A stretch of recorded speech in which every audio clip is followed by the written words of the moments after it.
E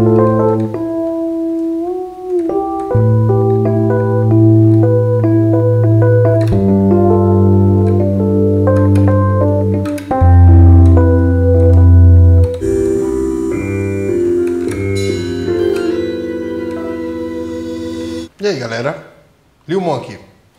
Hoje o tema do vlog é sobre música.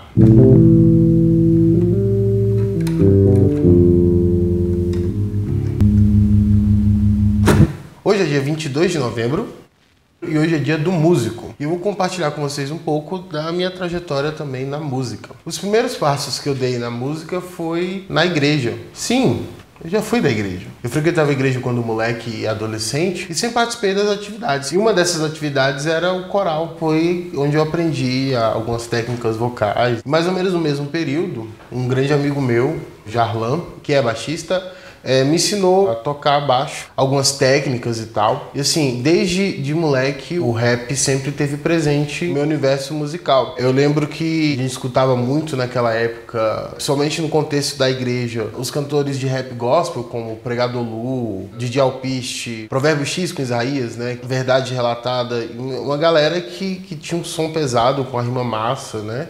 No contexto cristão, e era febre na época, né? Todo mundo da minha idade, a galera que a gente andava, curtia muito, assim. É dessa época que me vem toda essa referência, primeiro contato mesmo com a música preta, né? Todos aqueles efeitos, né, que fazem parte do universo da música religiosa, reverbs, melodias tristes e afins. Nessa oportunidade, tinha um amigo meu, o Dudu, trombonista, ele começou a tocar trombone, uma atividade aqui no DF que era patrocinada por um mercado. Ele me convidou para conhecer, porque eles estavam com inscrição aberta, e nesse espaço eu frequentei 2 anos, que eu aprendi a ler partitura, a conhecer o universo musical, e eu tocava tuba.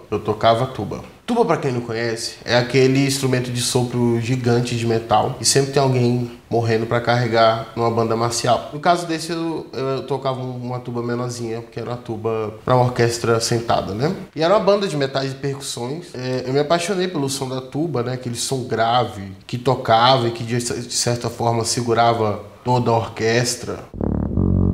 Bom, o instrumento eu podia usar ele no espaço, a gente não podia levar ele para casa, ter que transportar uma tuba dentro do ônibus ia ser cabuloso, né? Só que aí eu pegava as partituras das músicas que a gente ia tocar, treinava no baixo em casa. Eu só tinha um baixo, eu não tinha um amplificador, então eu encostava o baixo bem perto do ouvido e ficava lendo a partitura e treinando, escutando a vibração da corda e tal. E foi nessa mesma época que eu conheci um outro universo de música, principalmente música instrumental, de orquestra, aquelas coisas mais clássicas, quanto jazz. Eu lembro que a gente tava na hora do intervalo e tinha um brother que tocava trompete bem pra caramba. E ele botou um vídeo do Dizzy Gillespie, ou Gillespie.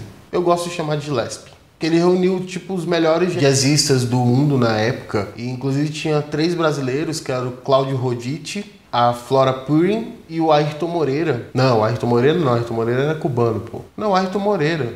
Ayrton Moreira. O Arturo Sandoval, que era cubano. Que é cubano. A gente tava conversando e tem um solo que o Arturo faz nessa música que é quase um grito, assim, é tipo algo assim, ó.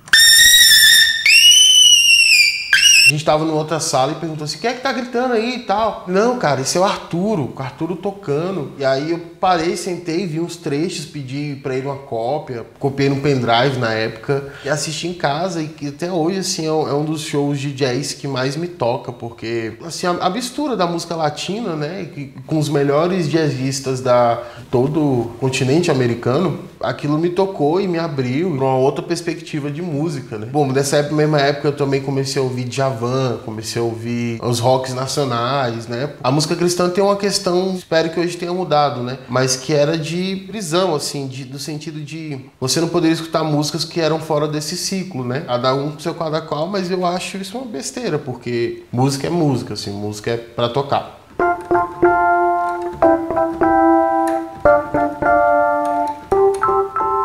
Nessa mesma época, eu estou relatando isso, fatos de 10, 11 anos atrás, estava muito ativo, né, nas atividades eclesiásticas e na banda. Tem uma questão que é muito cabulosa na vida, que é em relação a como algumas pessoas, elas podem, se você deixar, elas podem acabar te travando, né, por um bom tempo, né.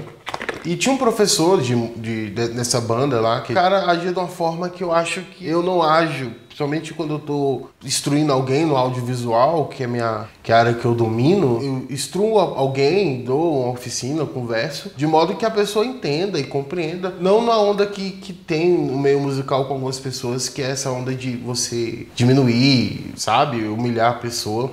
E aí isso de certa forma me atingiu, porque a gente escutava, né? Ah, não vai ser bom músico, tem preparo. Eu só sei que, bom, isso tudo me travou na música durante uns 8 anos, assim, do período de 2010 a 2018, eu fui fazer outras coisas, fui fazer eletrônica, fui estudar cinema, fazer audiovisual, fotografia. Mas sempre a música teve presente na minha vida, não atuando de frente, né? Não tocando e tal, mas eu tava sempre ali fazendo um som com a galera do cordel, operando o som em banda, né?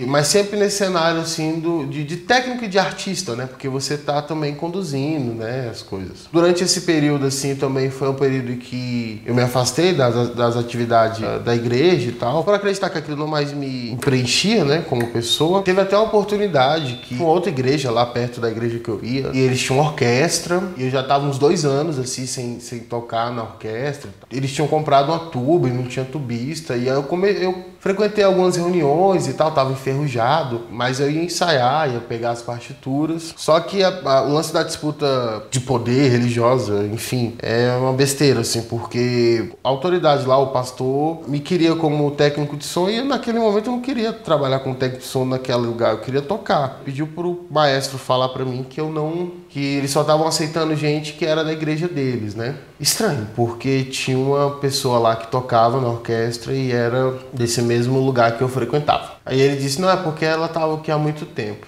Eu creio que, bom, ele não queria, sabe, um ego, uma coisa que eu acho que isso durante esse bom tempo me cerrou de vez com a música, principalmente música em relação à religião. But a coisa do poder do perdão também, ela é importante, né? Quase 8, 7 anos depois, eu fui encontrar esse professor no metrô, estava indo trabalhar. E eu passei no metrô, ele olhou pra mim, eu olhei pra ele, deu um oi, pá, a gente ficou trocando ideia naqueles 10 minutos de metrô ali até a estação dele. E aí me veio uma parada que ele falou comigo, que naquela época ele tinha 22, 23 anos, então assim, era um jovem ainda naquela situação. E aí ele veio falar como ele amadureceu na vida dele. E aí naquele momento eu liberei um perdão muito legal, assim, porque isso acho facilitou, ajudou a minha vida, saca? Ele nem sabia que eu tinha uma certa mágoa dele, mas eu compreendi que ele era um jovem e tava ali, né, lidando com um bando de adolescente, com os hormônios à flor da pele, aquela coisa, transição da infância para a adolescência. E eu só sei que naquele momento, a partir disso, eu pude me permitir a voltar à música agora como protagonista, não só como técnico. E assim, o baixo que eu tinha perdeu na mudança, velho. Ou roubaram, alguma coisa do tipo. Caraca, baixo era massa. Comecei a trabalhar, consegui comprar um computador que tinha um software de músicas e comecei a experimentar, sabe? A coisa da melodia, muita coisa que vinha na cabeça. E olha que louco isso, assim, eu fiquei 6 anos travado. E aí quando eu me permiti, quando eu me perdoei, quando eu voltei a fazer as coisas, foram surgindo músicas, foram surgindo pequenos temas, médios temas, que me levaram a fazer 2 CDs, 2 álbuns. O primeiro foi o Músicas que eu sempre quis tocar. Na verdade não é nenhuma música conhecida, assim. Mas são temas com ritmos, com melodias que me vinham na cabeça e eu ia experimentando e tal. E achava isso, gravava, né, nessa coisa da facilidade do digital. Que me serviram também de experiências, né, para entender a coisa da mixagem, da masterização, da ideia até a finalização do produto, quanto também para me expressar. E saiu vários temas bem legais que eu gosto muito. Alguns eu entendo que no momento era o que eu conseguia fazer. Outros eu acho que ficaram muito bons e outros sem entender. Saiu também músicas que eu sempre quis tocar 2. Eu gosto de títulos grandes. E esse segundo álbum me trouxe uma coisa interessante, porque aí eu já estava mais ciente do que eu estava fazendo, de como eu podia trabalhar melhor na equalização, na mixagem, usando os efeitos de reverb, de coros, de delay, né? Fazendo a masterização legal. Foi a oportunidade de treinar, de retornar à música, e de publicar. Então esses 2 álbuns estão disponíveis na internet. Como eu falei, a coisa do rap, né? Antes de compor esses 2 álbuns, são temas de referência de músicas, de estilos de músicas que seguiram minha vida, que é a coisa do gospel, que é a coisa do videogame, 8 bits, né?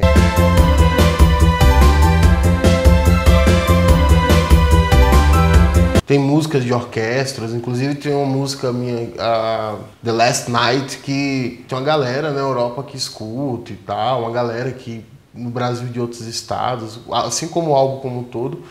Então, assim, que é o poder que a música traz, assim, né? Tem, claro que você tem os mestres, os Jedi, a galera foda da harmonia, a galera, né? Mas eu acho que tem espaço para todos, para fazer sua arte, se expressar. Mas esse retorno com a música se deu justamente com a onda do trap crescendo e eu comecei a fazer umas bases de trap, de rap. E eu tenho muita base aqui que ainda tem que soltar, né? Eu fiz a melodia, ainda tem que fazer o resto, ou coisa que já tá pronta, que eu já gravei voz guia, ainda não lancei. Mas desses de rap eu consegui finalizar 2. O Flow de Truman, que é uma viagem que eu sempre tive, né? Com o filme O Show de Truman, que será que nossa vida é falsa? A gente é um programa de televisão. E sempre relacionando a coisa, né, da negritude, de trazer mesmo essa luta antirracista que não é uma bandeira de momento, é um tema para a vida inteira, né? É uma resistência para uma vida inteira. E também tem o Ocupando, que foi, assim, eu acho que o segundo trap que eu escrevi, que fala sobre essa coisa mesmo de ocupar o espaço, né? E que nós pretos temos essa obrigação de ocupar esse espaço, porque esse espaço é nosso por direito. Essa música a gente conseguiu fazer até um clipe. A gente lançou essa semana no Instagram e no YouTube já está há um tempo o clipe, né, que foi dirigido pela Luísa Dalé. A música para mim é válvula de escape, é onde eu consigo me expressar de uma maneira mais livre e trazer desejos, angústias, sabores, amores, tristezas, tudo na melodia. E aí então é isso, assim, hoje é o dia do músico, das musicistas. Parabenizo a todos, meus amigos, eu tenho vários amigos músicos, uma galera foda pra cá. Bom, e ouçam meus álbuns, ouçam minhas músicas, deem uma olhada, ouvir. Escutem meu álbum, meus álbuns. Deixem os seus comentários aqui no Instagram ou aqui no YouTube, onde você estiver assistindo. Todo ser humano é um poço de criação enorme, sabe? Não deixe as coisas te travar e segue o fluxo e vai fazendo as coisas, vai fazendo as paradas e vai se expressando porque temos a arte para não morrer de tédio, né? É isso a frase? É isso, sigam mais aqui no Vlog da Cinese com o Lil Mon.